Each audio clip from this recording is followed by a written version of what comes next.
Dholka Lothal heritage માટીના sample લેવાવેલ બે મહિલા ભેખડ ધસી જતા ખાડામાં દટાયા. એક મહિલા ઇજાગ્રસ્ત અને એક મહિલાનું ઘટના જ સ્થળે મોત નીપજ્યું. ફાયર બ્રિગેડ, બગોદરા પોલીસ, કોટ પોલીસ, 108ની ટીમ દ્વારા 2 કલાકની ભારે જહેમત બાદ રેસ્ક્યુ કર્યા હતા. મૃતક અને ઇજાગ્રસ્તને બગોદરા સામૂહિક કેન્દ્ર લવાયા.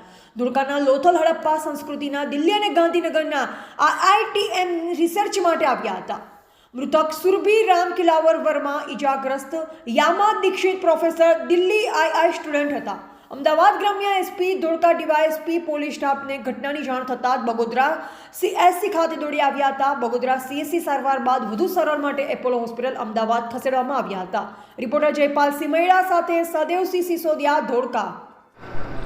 हाँ, आज सवारे लगभग 11:15 વાગ્યા जो कोट पुलिस स्टेशन में एक फोन આવ્યો હતો કે એક ઇન્સિડન્ટ બન્યો છે જેમાં આર્કિયોલોજીકલ સ્ટડીઝની માટે IIT દિલ્હી અને IIT ગાંધીનગરની એક ટીમ આવેલી છે.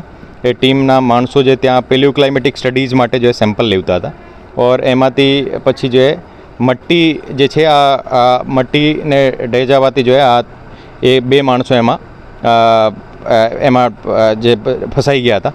ઓર પછી એમાંથી એક જે રિસર્ચર હતા સુરભી વર્મા કરીને એમને બાકી 3 લોકોને જે છે રેસ્ક્યુ કરવામાં આવેલા છે. એ 3માંથી જો એ 3 સ્ટેબલ છે ઓર એમાંથી 2 જે છે એની પ્રાથમિક સારવાર થઈને જો અત્યારે જો એ બિલકુલ વ્યવસ્થિત રીતે એના બોલવાનો એનો હેલ્થ એકદમ સારી છે. ઓર એક જે છે એના ખાલી ઓક્સિજન લેવલ ઓછો છે તો જો અત્યારે એને રેફર કરવામાં આવે છે. એ પણ બિલકુલ ખરેખર સ્ટેબલ છે. એને કંઈ ઓર એને પણ જે મેડિકલ સારવાર માટે જે અમારી ટીમ ત્યાં પોલીસની ટીમ પણ સાથે છે ઓર ત્યાં હોસ્પિટલ જોડે પણ કોર્ડિનેશનમાં છે ઓર એમાં કોઈ પણ પ્રકારની એને અત્યારે મેજર ઇશ્યુ નથી.